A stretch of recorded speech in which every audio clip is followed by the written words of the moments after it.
Hello people, I just made a video for the BSM Black Box.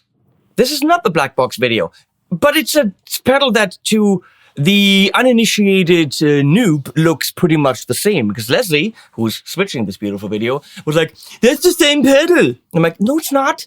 It's got a different color. And then you play it, and it's clearly not the same pedal. The idea might be the same. Frickin' rock and roll.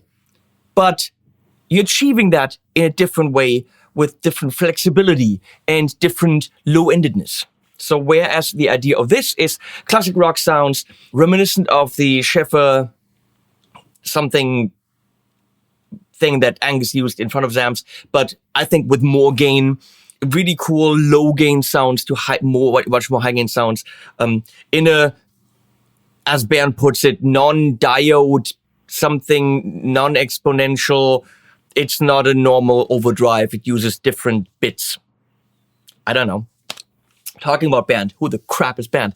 Bernd Meiser is the guy who wrote for Guitar and Bass, one of the German main magazines that I've worshipped for years and years and years, and talks about circuits and transistors and fuzzes and, you know, spots some kind of component from a mile away and says, this was made in the blah, blah, blah with this, and it's got that bit in it. And the thing is, I don't look at pedals that way. I can't open this and tell you, oh, it's got this in it. And I don't care. I can't solder. I would kill myself if I tried to build this. Literally, I would be dead. I'm the guy who writes music, reacts to it on a musical level. Now, some of you are buying pedals because it's got a certain component, or because it is the clone or development of a blah, blah, blah, classic blah, blah, blah. I don't give a crap. If it's inspiring in any price range, it's a good pedal. If it's not inspiring and doesn't make me rock and roll, which is the idea of this, then it's not a good pedal. That's really all that matters when you're looking at it as a musician. When you're looking at it as a collector or a tech nerd, then you're buying for different reasons. I'm buying it to make fucking music. So let's talk about the Heritage Crunch Finest Treble Booster by BSM, which I already pointed out has a lot of different fonts on it, and maybe Bernd needs someone to design this with less fonts. But you know what? He's not a graphic designer. He's a pedal designer. And he's one of the finest pedal designers. That's what it should say. Finest pedal designers. Bernd. Bernd Pedals. That's a name right there. So what's the idea here? The idea is classic treble booster. The finest treble booster. What is a treble booster? Actually, I watched a video from our friend Heiko Heinz once, who looked at the Carl Martin Plexi Ranger, which has a Plexi overdrive, but also a treble booster in it. And he brilliantly explained exactly what treble boosters were used for and what they do and how you're pushing a Marshall thing and then you pushed. I even don't remember. So please watch that video if you want to know about treble boosters. This is the idea of the classic treble booster, but developed, taken further with an approach that, again, is not diode technical words. Please go to the website if you know about tech stuff and read this, because I don't understand it. That's all I can tell you. Now, where are the frickin' knobs? Leslie, where are the knobs? There's one. That's gain. So that's all the way down. And on this one, compared to the Black Box has quite a range and goes up nicely. I don't know. Exponentially, I don't know. I'm not going to say words. This, already at the lowest setting, is pushing quite a bit. And there's gain. And why is it on the side? Well, I don't know. I have a hunch that the pedal is empty in this bit. And everything is up here because you got in, out, volume, switch. Everything's up here. Maybe this is just empty. Why doesn't he make it half the size? And this is volume, which actually right here is nice and full. If you wanted to be more treble booster with less low end, you're going to be in this range. So it is very nicely dial-inable is a word, I think. So imagine the standard treble booster, but with more gain potential. And let me see how he's phrasing it. So it's a kind of modern brother of the classic booster pedal, shifting the old classic sound into our present time.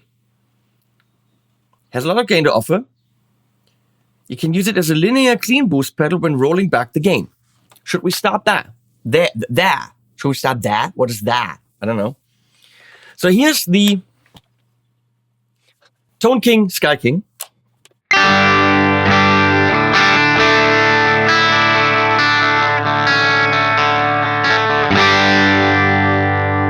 This guitar, for some reason, really pushes, which is, by the way, my Shabbat Lion custom. It was actually Avi Shabbat's personal guitar that he gifted to me. So thank you. Talking about gifting the guitar to me, he really did. At a trade show, he said, it's yours now. Avi, I love you, man.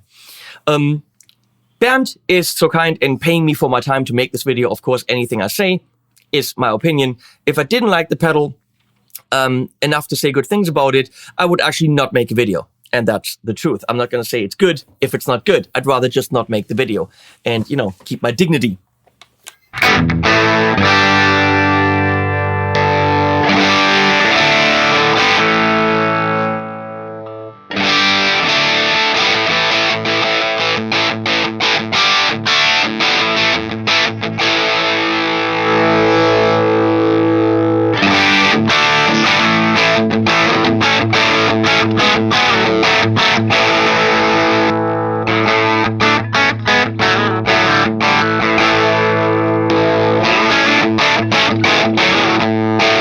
So that's already with gain all the way at nothing.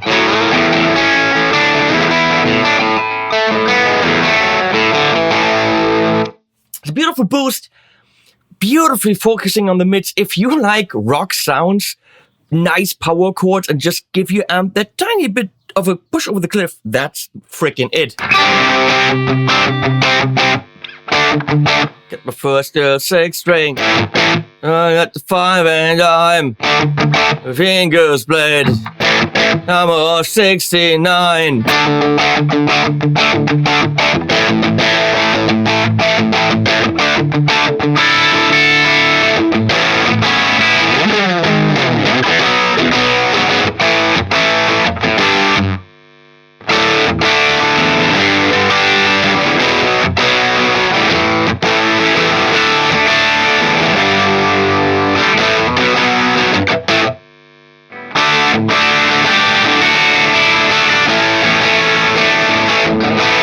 And so on.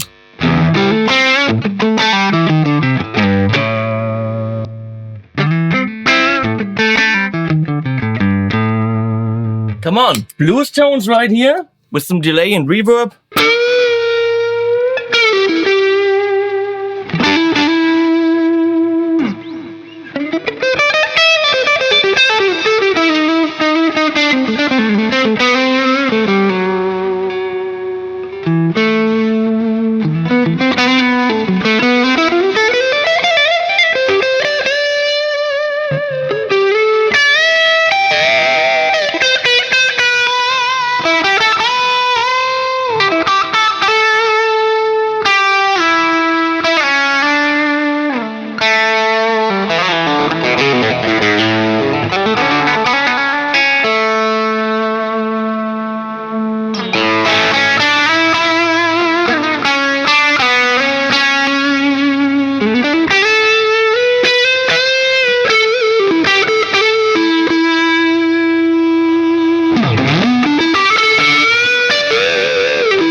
Happens when you don't look when you're playing.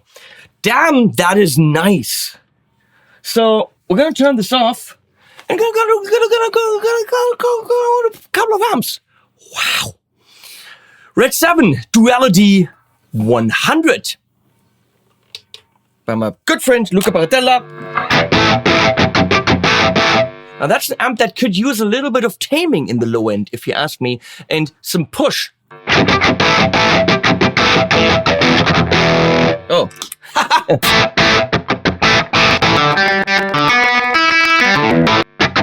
Okay. Now that's an amp that could use some taming in the low end.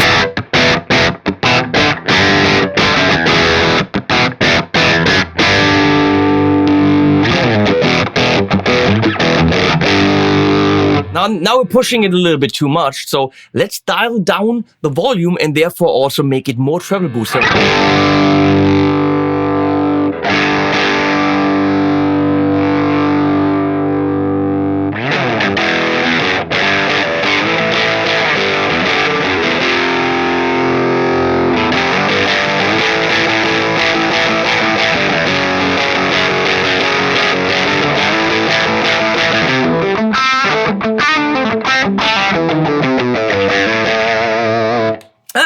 combination. I would probably want to fiddle around with the amp a little bit. It's not where I wanted to go. So let's move on to the Artesound Vibrosound 50, which is on the FET input right now, therefore giving me kind of a dumbly tone. Here we go.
It's really amazing how subtly you can adjust how much it is a treble booster, how much low end is in there without ever sacrificing tone. Done nicely, Mr. Miser. We're going to move on to the Morgan MVP66, which is JTM-ish. That is very classic-y. Marshall by my friend Joe Morgan.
Works if you ask me. We're going to go into the Marshall Mini Plexi, the SV20H.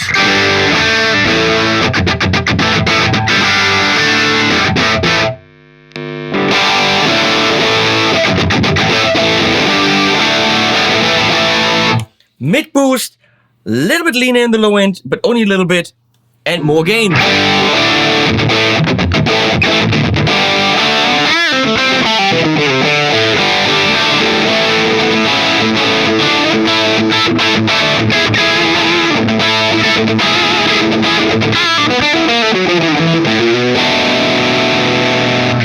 Gonna move on to the Morgan AC20, which sounds like so. It is, of course, Voxish.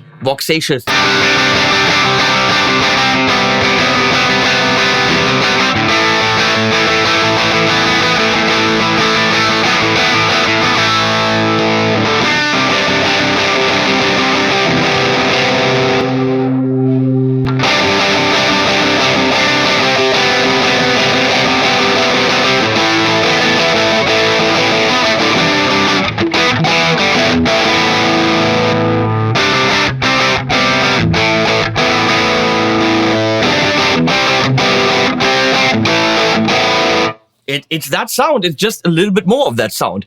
That's what a good booster should do. That's coffee. That's not you. Trust me. Moving on into the JCM800, which of course has too much low end.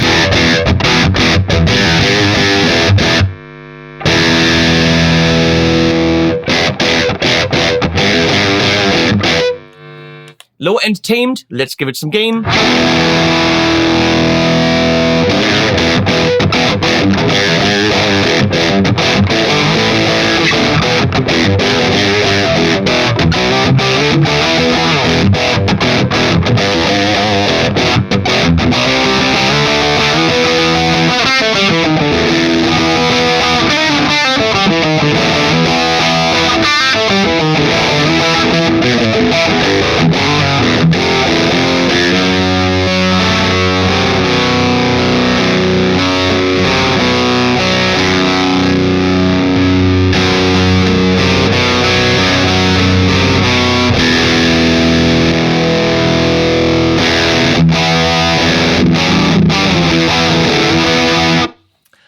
you are shaping that amp to be useful.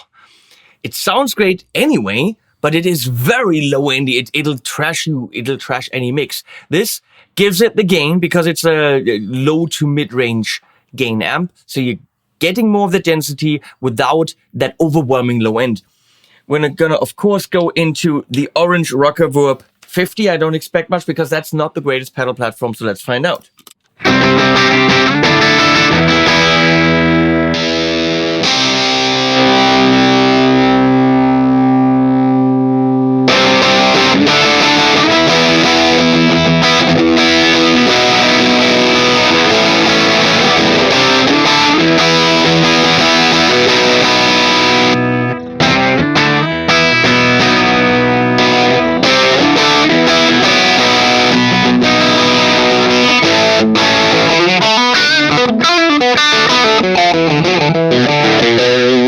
Now the Orange has very lean gain, lean low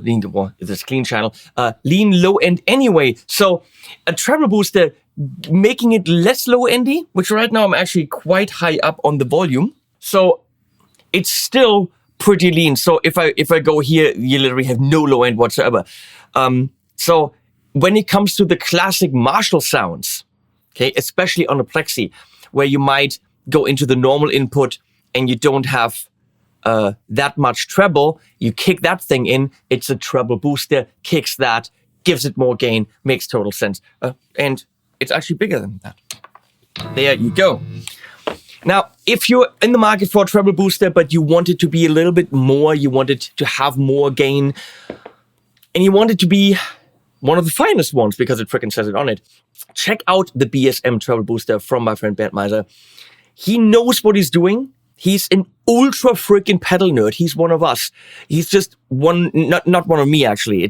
He's one of those, one of you that like to open things and look at the insides and then sit around a table and discuss for hours which little chippy is better than the other. But he also understands tone. He really does.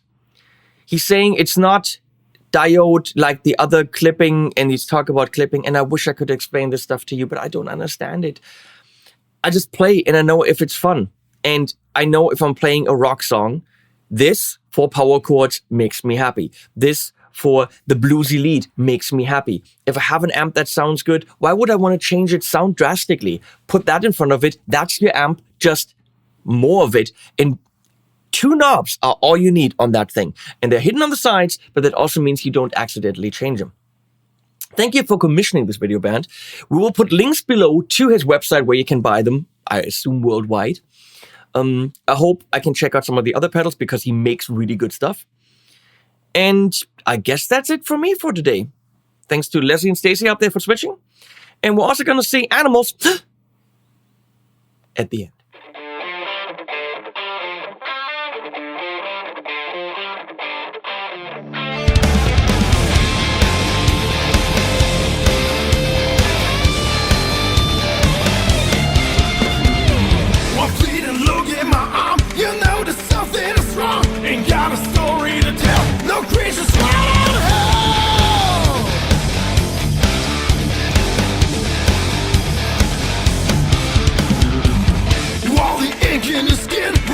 What lies within, I like a snake, it will stay, it never goes away.